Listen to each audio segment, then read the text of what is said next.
Okay, okay, students, good morning. And we are discussing managerial economics and financial analysis. Okay, previously we have seen course objectives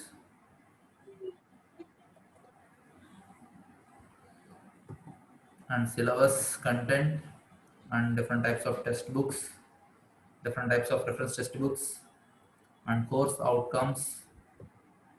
And we have seen the introduction to managerial economics and demand analysis. And there we have seen general introduction there, and we have seen what are the day-to-day activities of managers, and we are able to identify that manager economics is nothing but it's two disciplines. One is economics and other one is the management. In that, here we are discussing regarding the economics, and we have seen different types of definitions for economics. Actually, the economics,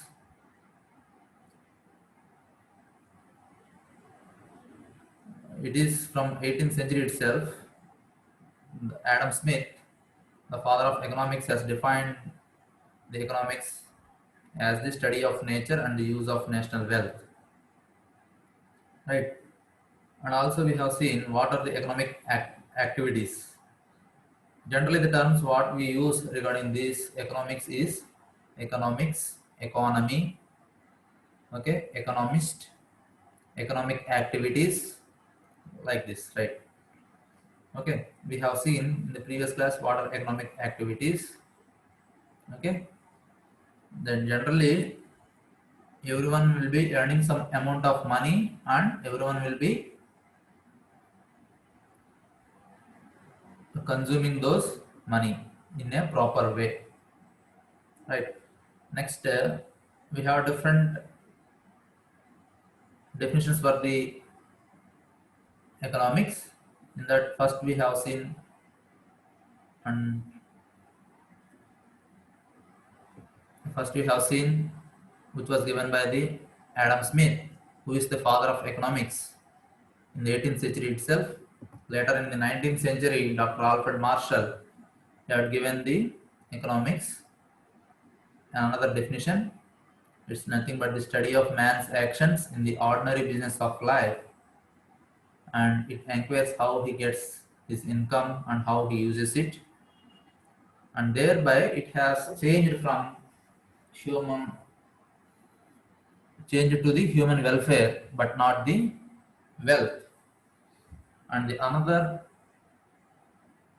economist called A.C. Pigou, he accepts the opinion of the Marshall, and he also defined the economics. It is the study of economic welfare that can be brought directly and indirectly to relationship with the measuring rod of money. Okay. So here, Professor Lionel Robbins,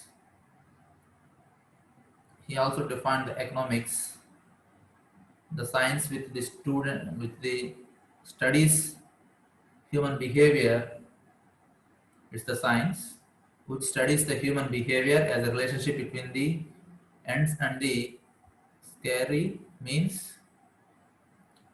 scarcity. We used to say scarcity. Scarcity means lack of resources or very limited amount of resources. Scare means which have alternative uses. With this, the focus of economics shifted from wealth to the human behavior, right? Next, Watkins defined the economics as it's the study of administration of limited means or limited resources and the determinants of employment and income.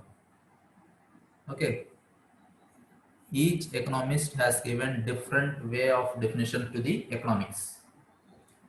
Now, in the previous class also we have discussed regarding this what a microeconomics is.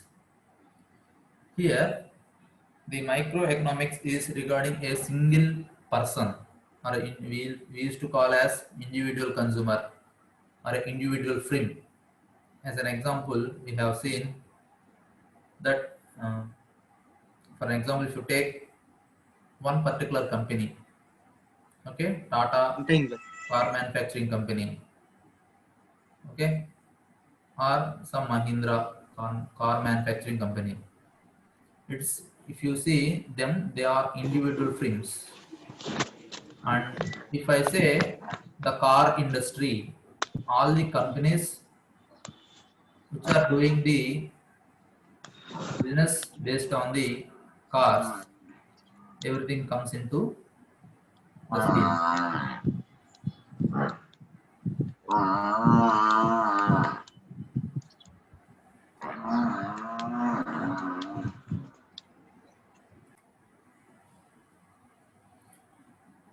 Okay, microeconomics you have seen here. It's a study of individual consumer or a firm. Edana, if you are studying only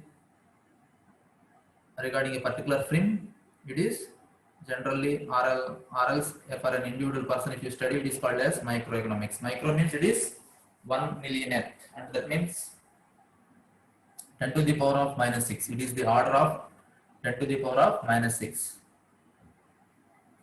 So it deals with, microeconomics deals with the behavior